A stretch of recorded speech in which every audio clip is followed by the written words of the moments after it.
Genghis Khan एक बहुत क्रूर और कुशल मंगोलियाई सम्राट था, जिसने अपनी युद्ध कुशलता से सन 1206 से 1227 के बीच एशिया और यूरोप के एक बड़े हिस्से को जीत लिया था। चंगेज खान का नाम सुनकर अच्छे अच्छे सूरमाओं के पसीने छूट जाते थे। चंगेज खान और उसकी सेना जिस भी क्षेत्र से गुजरती थी, अपने पीछे बर्बादी की कई कहानियां छोड़कर चली जाती थी। आइए डिमांडिंग पंडित के साथ जानते हैं इस क्रूर शासक के जीवन, युद्ध कुशलता और अत्याचारों से जुड़ी 12 बातें। चंगेज खान का जन्म और बचपन। चंगेज खान का जन्म सन 1162 के आसपास मंगोलिया के एक खानाबदोश कबीले में हुआ था। चंगेज खान का पिता यंगुसी बगातुर उनके कबीले का सरदार हुआ करता था। जब चंगेज खान मात्र 10 वर्ष का था तो उसके पिता का देहांत हो गया और अपनी पत्नी और 7 बच्चों को अनाथ छोड़कर उसका पिता दुनिया से चला गया। अनाथ होने के बाद भी चंगेज खान मेहनत करता चला गया और बढ़ता चला गया। कबीले के सरदार का पुत्र होने की वजह से ही वो बचपन से युद्ध की बारीकियां सीखता रहा। बचपन में चंगेज खान बहुत गुस्सैल था। एक बार उसके भाई ने उसकी मछली चोरी करके खा ली।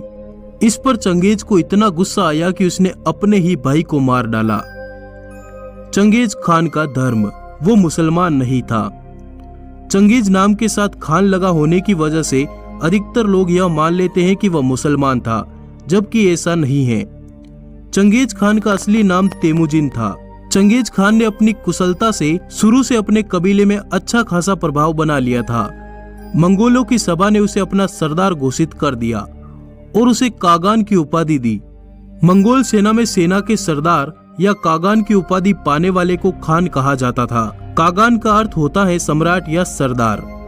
चंगेज नाम उसे बाद में मिला, जब कई कबीलों ने उसकी अधीनता स्वीकार कर ली और पृथ्वी का एक बड़ा क्षेत्र उसके कब्जे में आ गया। तब उसे मंगोल कबीले के लोगों ने चंगेज नाम से नवाजा, जिसका अर्थ था विश्व समुद्र। तेमुजिन अब चंगेज खान बन चुका था, जिसका मतलब होता है विश्व सम्राट। ऐसे की थी अपने विजय अभियानों की शुरुआत। तेमुजिन जब कागान या खान बना तब उसकी उम्र 51 साल हो चुकी थी। इस उम्र में ज्यादातर आदमी शांति और आराम चाहते हैं, पर उसके लिए तो यह विजय यात्रा के जीवन की शुरुआत थी। एक कहानी के अनुसार एक बार चंगेज खान शिकार से वापस लौटकर जब अपने ठिकाने पर पहुंचता है तो अपनी जवान पत्नी को गायब पाता है। बाद में उसे पता चलता है कि एक दुश्मन कबीले के लोगों ने उसकी पत्नी का अपहरण कर लिया है। इसके बाद चंगेज खान अपने कबीले के लोगों को संगठित करके अपनी पत्नी को छुड़वाने के लिए कई लड़ाइयां लड़ता है। अपने बीवी के मिल जाने के बाद भी वह अपनी जीतों से उत्साहित होकर लड़ाइयां जारी रखता है और दुनिया में सबसे ज्यादा क्षेत्र जीतने वाला सम्राट बन जाता है। जीत लिया था 3 करोड़ 30 लाख वर्ग किलोमीटर का क्षेत्र। चंगेज खान ने 1206 से 1227 के बीच दुनिया के एक बड़े हिस्से पर कब्जा कर लिया था, जिससे उसका साम्राज्य लगभग 3 करोड़ 30 लाख वर्ग किलोमीटर में फैल चुका था, अर्थात पूरी दुनिया के 22% भाग में फैला हुआ था। चीन से लेकर रूस, अफगानिस्तान, ईरान, इराक और हंगरी तक चंगेज खान का साम्राज्य फैला हुआ था। इतना विशाल साम्राज्य चंगेज खान के बाद मंगोलिया में दूसरा कोई सम्राट नहीं जीत पाया। चंगेज खान की युद्ध कुशलता। मंगोलिया के खानाबदोश लोग बड़े ताकतवर थे, लेकिन इनकी ताकत इनके ज्यादा काम न आती अगर इन्होंने एक योग्य सरदार पैदा न किया होता।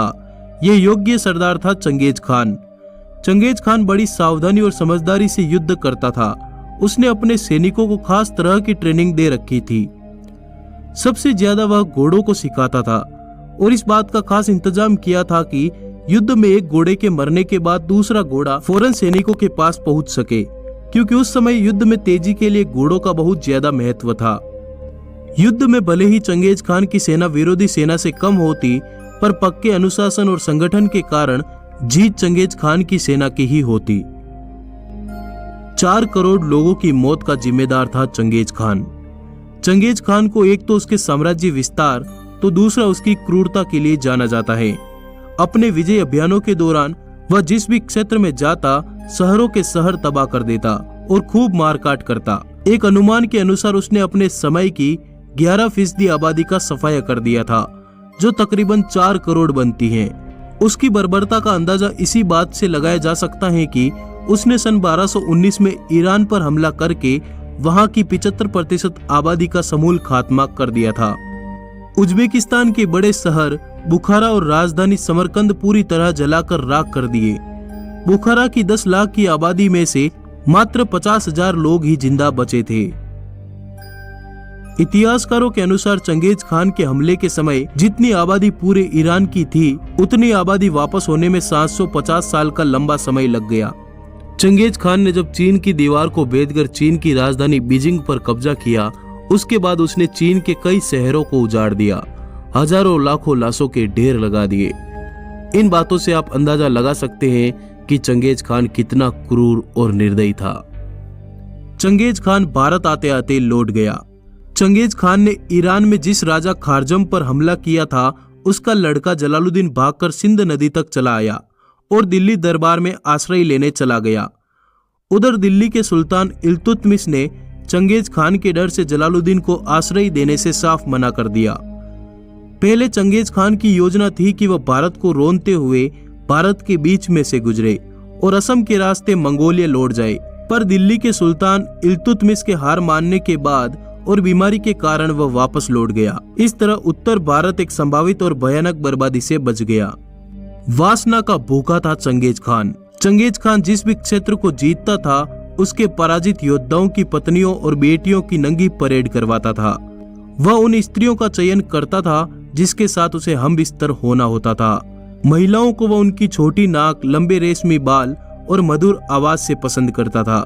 बाकी बची स्त्रियों को अपने अधीनस्थ अधिकारियों और सेनापतियों की छावनी में भेज देता था।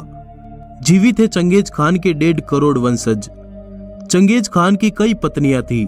इतिहासकारों के अनुसार चंगेज खान हजारों का नहीं तो कम से कम सैकड़ों बच्चों का बाप था। रूस की एक अकेडमी ने मंगोलिया के सीमाई क्षेत्र में रहने वाली जनसंख्या के टिश्यूओं के नमूनों की जांच में पाया कि आज भी चंगेज खान के 1 करोड़ 60 लाख पुरुष वंशज जीवित हैं। अगर महिला वंशजों को भी साथ में जोड़ लिया जाए तो यह संख्या दुगुनी हो जाएगी। इसका मतलब है कि पृथ्वी पर 3 करोड़ लोग ऐसे हैं जिनके दादा के दादा के दादा और नानी की नानी की नानी का पिता चंगेज खान था। चंगेज खान का धार्मिक दृष्टिकोण। धार्मिक मामलों में चंगेज खान बड़ा दयालु था। वह सभी धर्मों का सम्मान करता था। चंगेज एक विचारधारा समावाद को मानता था, जिसे आप उसका धर्म कह सकते हैं। समावाद में नीले आसमान वाले देवता की पूजा होती है। चंगेज खान ताओ धर्म गुरुओं से भी खूब ज्ञान संवाद करता था। अपने मरने तक चंगेज खान समावाद पर ही कायम रहा और जब भी कठिनाई में होता तो वह नीले आकाश की तरफ देखता था। चंगेज खान को बाज पालने का भी शौक था। उसके पास तकरीबन 800 बाज थे। चंगेज खान की मौत। यह कोई नहीं जानता कि चंगेज खान की मौत क्यों हुई और उसे कहां दफनाया गया था या जलाया गया था। एक कहानी के अनुसार घोड़े से गिरने की वजह से उसकी मृत्यु हो गई थी। चंगेज खान 1227 में 65 साल की उम्र में एक बड़ा इतिहास अपने पीछे छोड़कर इस दुनिया से चला गया। चंगेज खान के उत्तराधिकारी। चंगेज खान की मृत्यु के बाद उसके लड़के ओक्ताई ने मंगोल साम्राज्य की गद्दी संभाली। चंगेज खान के मुकाबले वह दयावान और शांति प्रिय था। वह कहा करता था कि हमारे कागान चंगेज ने बड़ी मेहनत से हमारे शाही खानदान को बनाया है। अब समय आ गया है कि हम अपने लोगों को शांति दें। चंगेज खान के मरने के बाद भी उसका साम्राज्य 200 सालों तक टिका रहा।